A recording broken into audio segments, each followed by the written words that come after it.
घर की औरत पार्ट 3। मीना का घर ठीक से ही चल रहा था। मतलब अब सास और बहू दोनों कमा रही थी, खुद की जिंदगी जी रही थी, मिलजुल कर रह रही थी। लेकिन कहते हैं ना, दुख के दिन नहीं टिके तो सुख के दिन कैसे। अरे मंगलू, कहाँ है? कितने दिनों से गांव नहीं आया माँ की खोज खबर लेने। तभी मीना आ जाती है। अरे दादी साहब, कैसे आना हुआ? बताया नहीं हम स्टेशन आ जाते। ये बोलते हुए मीना अपनी दादी सास के पैर छूने के लिए झुकती है कि दादी सास जोर की लात मारती है।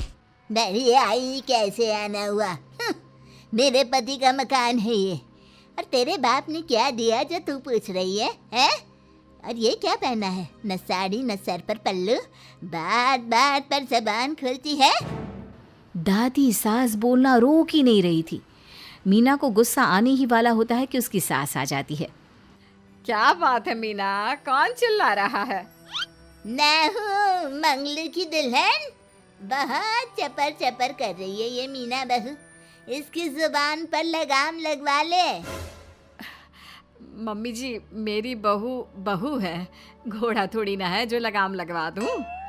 तभी वहां मंगलू यानी कि मीना का ससुर आ जाता है और मीना की सास को एक जोर का तमाचा लगा देता है। वाह, जुम्मा जुम्मा 2 दिन हुए नहीं कमाना शुरू किए, मेरी माँ के सामने होशियार बन रही है। मैंने बुलाया है माँ को, ये रहेंगी तो कम से कम इस घर की औरतें औकात में रहेगी। अरे जब से कमा रही है सर पर चढ़कर नाच रही है। चिंता न कर मंगलू, मैं आ गई हूँ ना। दोनों को लाइन में लगा कर रखूंगी। दोनों बहू ने मेरे मंगलू की जिंदगी खराब कर रखी है। तभी वहां पोता यानी कि मीना का पति आ जाता है। पोता जो कि दादी का दीवाना था। दादी दादी, मुझे क्यों नहीं बताया कि आप आने वाले हैं? मैं गांव आ जाता कार लेकर आपको लेने। अरे तू तो जानता ही है, कार में बैठ नहीं पाती। पता नहीं, बहुत दिनों से लग रहा था कि तू और मंगलू परेशान है। आज मन नहीं माना तो आ ही गई मैं। देख, यहाँ आकर पता लग रहा है। क्या पता लग रहा है दादी? यहाँ तो सब ठीक है, किसी को कोई परेशानी नहीं है। क्यों माँ, क्यों मीना, क्या हो गया? इन दोनों को क्यों परेशानी होगी? इन लोगों ने तो परेशान करके रखा है। माँ और मीना के बारे में कैसी बात कर रहे हैं पापा? क्या हो जाता है आपको रह रहकर? तू तो खाना बना बना कर बेशर्म हो गया है, लेकिन मैं नहीं। मेरी माँ आ गई है अब इस घर में। अब यहाँ सब वैसे ही रहेंगे जैसा मैं चाहता हूँ। देख मंगलू, तेरी बहू काम करती है तो मुझे कोई लेना देना नहीं है, लेकिन मेरी बहू कोई दर्जी का काम नहीं करेगी, साफ साफ बोल रही हैं। लेकिन दादी साहब, वो तो बहुत अच्छा बुटीक चला रही हैं। बहुत अच्छा चला रही है, लेकिन हम लोगों ने अपने घर की बहू से ना काम नहीं करवाना। अरे इसके बाप को शादी के वक्त ही बोल दिया था। और इसके बाप जिन्होंने दहेज में एक साइकिल दी थी ना, कैसे हाथ जोड़कर कह रहा था, मेरी बेटी आपके घर आ गई, इससे सौभाग्य कुछ नहीं। अब देखो इसकी बेटी, बहू आ जाने के बाद सर पर चढ़ रही है मेरे मंगलू के। मीना जो कि सास की बुराई सुनकर परेशान हो जाती है। दादी सा छोटा मुंह बड़ी बात। लेकिन क्या पिताजी ने आपको बताया नहीं? सासू माँ ने अपने पैसे से ससुर जी के जन्मदिन में कार दी थी। ससुर जी इतने साल से स्कूटर से जाते थे, अब कार से जाते हैं। क्यों ससुर जी, बताया नहीं आपने? क्यों रे मंगलू, कार ले ली तूने? मुझे तो तू पैसे भी नहीं भेज रहा। 2 महीने से कैसे कैसे दिन काट रही थी और तू यहाँ कार से घूम रहा है। आप भी सासू माँ को अपने बैंक अकाउंट की डिटेल दे दीजिए दादी सा, वो डाल दिया करेंगी पैसे आपके अकाउंट में। क्यों सासू माँ? मंगलू यानी कि मीना का ससुर, जिसने अपनी माँ को गांव से सिर्फ अपनी बीवी को लगाम लगाने के लिए बुलाया था, ये सब देखकर जोर से चिल्लाता है। मीना बहू, चलो दादी सास आई है, यह नहीं कि खाने पीने का इंतजाम करे। अरे माँ, तू भी किन लोगों की बात में आ रही है? चल मेरे साथ मेरे कमरे में चल। ससुर अपनी माँ को लेकर कमरे में चला जाता है और दोनों बैठकर वैसे ही पंचायत शुरू कर देते हैं जैसे कोई बहू अपनी माँ से सास की बुराई कर रही हो। देख मंगलू, गलती तो तेरी ही है जो तूने घर की जनानियों को काम के लिए बाहर निकाला। दूसरे तेरे पापा को देखा था, कभी मुझसे फालतू बोलते। अरे मरते दम तक तेरा बाप मेरी मुट्ठी में रहा है, यही सिखाया था मैंने तुझे। क्या बोलूं माँ, जब से ये मीना बहू घर आई है ना, इसने घर का सारा इतिहास भूगोल बदल कर रख दिया है। उस तितली से तो मैं बाद में निपटूंगी, पहले तेरी वाली को तो ठीक कर दूं। अरे बहू क्या आ गई, खुद को टाटा अंबानी समझने लगी है। माँ देख, जो भी हो, इस बात को याद रखना कि हमारे घर की परंपरा क्या है। औरतों का औकात में रहना जरूरी है। अरे बहू के साथ मिलकर माँ ये बात उड़ती रहती है। बेटा देख, गलती तो तेरी भी है, क्यों तूने इसे काम करने की छूट दी। मारना भी कम कर दिया है तूने इसे, वरना पहले आती थी तो बहू का कोई ना कोई हिस्सा सूजा हुआ या काला ही दिखता था। देखकर तसल्ली मिलती थी कि तूने कंट्रोल कर रखा है। इस बार तो काला और सूजा छोड़, अच्छी खासी चमकती दिख रही है ये। अब क्या बताऊं माँ, गलती तो हो गई है। हाँ, वो कार देखकर पिघल गया होगा ना तू। अरे बेटा, औरतों को मुट्ठी में रखा कर। शान की साइकिल ज्यादा अच्छी कुत्ता बनकर कार चलाने से, समझा। मीना का ससुर अपनी माँ की बात को सुन रहा था। बस माँ, जो गलती हो गई मिट्टी डाल उस पर। अब बस तू ना घर पहले जैसा करके जाना। ये सब ना बहू का किया धरा है, समझी। मतलब बहू को ठीक करना है तो बहू की बहू को लगाम लगाना होगा, ठीक है।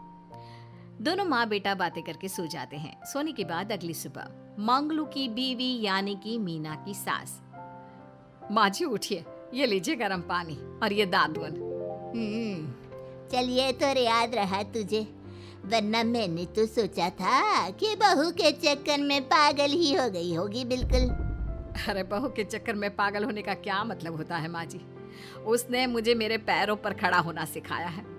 मैं तो कहती हूँ उसके जैसी मेरी बेटी होती ना तो शायद मैं बहुत पहले जीवन का मतलब समझ चुकी होती। तो दादी सास को समझ में आ जाता है कि सारा मामला मीना पर जाकर ही ठीक होगा।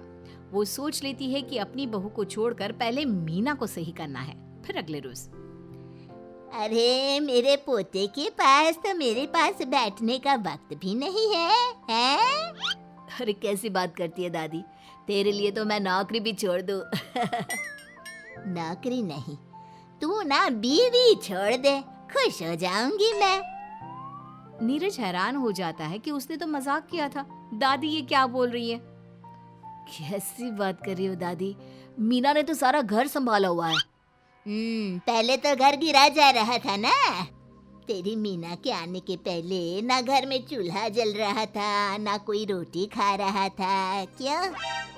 नीरज को दादी बीवी के खिलाफ खूब कान भरती है।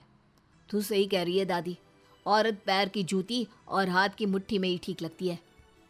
मीना ने ना सिर्फ घर का माहौल बिगाड़ा, माँ को भी पिताजी की इज्जत करनी छुड़वा दी। अब ठीक बोल रहे हो, घर को बिगाड़ने की मेन जिम्मेदार तो मीना ही है दादी। अभी उसे ठीक किए देता हूँ। तभी वहाँ पिता भी आ जाता है। देख बेटा, तो रोटी कम खाना मंजूर, लेकिन इन औरतों के आगे झुकना मंजूर नहीं। तेरी दादी ने घर की परंपरा बनाकर रखी, मजाल कि मेरा बाप मेरी माँ के सामने कुछ कह लेता। पर पापा एक बात पूछनी थी। रहने बेटा, तू ना कंफ्यूज है जीवन में, तू ना कंट्रोल कर पाएगा अपनी जनानी को। मंगलू, मेरी तो टिकट ही करा दे गाँव की। तुम लोगों के घर तो मर्दों की कोई इज्जत ही ना है, और ये मेरे घर की परंपरा ना है, मैं चली। अरे ना ना दादी, मैं तो बस देख अब मैं कैसे कंट्रोल करता हूँ इसे कल। फिर अगले रोज मीना ऑफिस के लिए तैयार हो रही थी कि देख मीना, आज मेरे दफ्तर से कुछ लोग खाने के लिए आ रहे हैं, तो शाम के खाने में, लेकिन आज तो मेरी मीटिंग है, फिर घर आने में मुझे देर हो जाएगी। तो मैं क्या करूँ? बोला ना शाम को खाना बनाना है तो बनाना है, समझी। मीना को पति की बात अजीब लगती है, पर वो दादी सास के सामने कोई भी ड्रामा क्रिएट करना नहीं चाहती थी। ठीक है, मैं शाम को जल्दी आ जाऊंगी। अच्छा क्या खाना है प्लीज जल्दी से बता दीजिए। पर बेटा तू तो, बहू सास को चुप रहने का इशारा करती है, लेकिन पोते को तो लड़ना था। वो मीना पर जोर से चिल्लाता है, मीना देख ज्यादा हीरोइन मत बन, आज ऑफिस जा रही है तो जा, लेकिन सुन तुरंत रिजाइन देकर घर आ जाना। ना मुझे तेरी कमाई चाहिए ना ही तेरी नसीहत। आज से घर में वही होगा जो मैं चाहूंगा, समझी? अरे कैसे लैंग्वेज बोल रहे हो, ये तुम्हारी बोली नहीं है, कौन सिखा रहा है तुम्हें? तभी दादी सास आ जाती है। क्या बोलना चाह रही है बहू? मैं मुन्ने के कान भर रही हूँ, हैं? हाँ, मुझे तो यही लग रहा है, वरना हम लोगों का घर अच्छे से चल रहा था, सभी मिलजुल कर एक दूसरे को इज्जत देकर रह रहे थे। लेकिन अब तभी मीना को उसका पति जोर से डांटता है। सास बेटी बहू की लड़ाई को बर्दाश्त नहीं कर पाती। देख नीरज, बहू को डांटना या फिर बहू के साथ गलत व्यवहार, ये सब मुझसे बर्दाश्त नहीं होगा। वाह रे वाह, सारी जिंदगी जो पति की डांट और मार खाती रही, अब बहू को थोड़ी सी डांट क्या पड़ी, गुस्सा आ गया। हाँ माँ, क्या हो गया? मैंने तो मीना को कहा कि देख नीरज, मेरी बहू को कुछ नहीं कहेगा तू। ये माँ ही होती है जो अपने बेटे को औरतों की इज्जत करना सिखाती है, लेकिन कोई औरत अपने बेटे से बहू को मारना या डांटना सिखाए तो ये शर्म की बात है। मैं नहीं चाहती कि तू औरतों की इज्जत ना करे, जबकि मैं खुद एक औरत हूँ। दादी सास बहू की बात सुनकर शर्म से सर नीचे कर लेती है। सच कहा सासू माँ, एक रानी ही अपने बेटे को राजकुमार की तरह पालती है जो दूसरी औरतों का सम्मान करे। काश दादी सास भी पिताजी को अच्छे संस्कार दे पाती। मीना की बात सुनकर दादी सास उन लोगों से माफी मांगती है। मैं समझ गई बहू, औरतों की बेइज्जती करने को घर की परंपरा समझती थी, झूठी शान समझती थी। वो सब गलत है। औरतों की इज्जत से घर में माँ लक्ष्मी और सरस्वती का वास होता है। मुझे माफ कर दो।